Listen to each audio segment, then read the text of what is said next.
জয় শ্রী বিষ্ণু।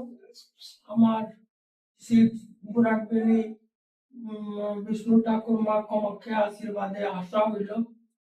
ঝাড়খণ্ড থেকে ঘুরিয়া কাছাকাছি দুর্গাবাড়ি দর্শন করিয়া এখন আমি হাসপাতাল রোডে আইছি দিব্যাংশ পাল বাবু লাগের সঙ্গে দেখা করার জন্য। শিলচর আসার জন্য এটাই আমাদের উদ্দেশ্য, মুখ উদ্দেশ্য এটাই কি বরাকবিলির মানুষ, কাছাড়ের মানুষ এটা একটা বিশ্বাস থাকে হ্যাঁ কি আমাদের তীর্থগুরু পান্ডা গুন্ডা নাই। অনেক মানুষটা তো এটাই জানে কি হ্যাঁ গয়া গিলে টানাটানি হয়, জড়াজড়ি হয়।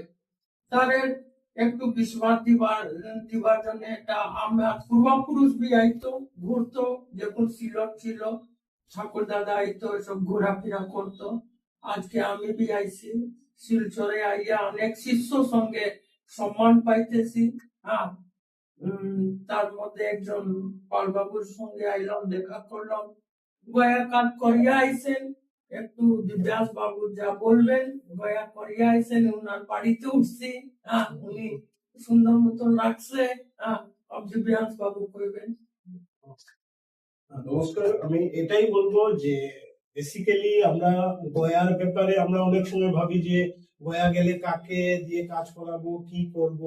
অনেকে বলেন যে ভারত সেবাশ্রম, বাট ওইখানে অনেক কিছু আছে। তো আমি বেসিক্যালি মিস্টার বারিকের প্রকাশ বাবু এবং ওনার বাবার আমার কলিগ থেকে ওনাদের নাম পেয়েছিলাম, এবং আমি এই লাস্ট 2025 এর অক্টোবর মাসে আমি আমার ফ্যামিলি নিয়ে গেছিলাম, আমার ভাইও ছিলেন। আমরা মানে ওনাদেরকে ধরে ওনাদের ঘরে থেকে আমরা কাজ করেছি, এবং আমি এটাই বলবো যে আপনারা মানে ওনাদের এখানে নিঃসন্দেহে নির্দ্বিধায় আপনারা গয়া গিয়ে কাজ করাতে পারেন।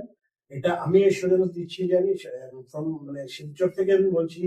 আমি নিজে গেছি এবং আমি এখন পর্যন্ত অনেককে রেফার করেছি, এবং যেই যান ওনাদের এখানে গিয়ে কাজ করে মানে একদম পুরো স্যাটিসফাইড। তো এটাই আমি রিকোয়েস্ট করবো যে মিস্টার বাড়িকে এখানে যাতে সবাই যায়। নমস্কার, জয় বিষ্ণু। জয় বিষ্ণু।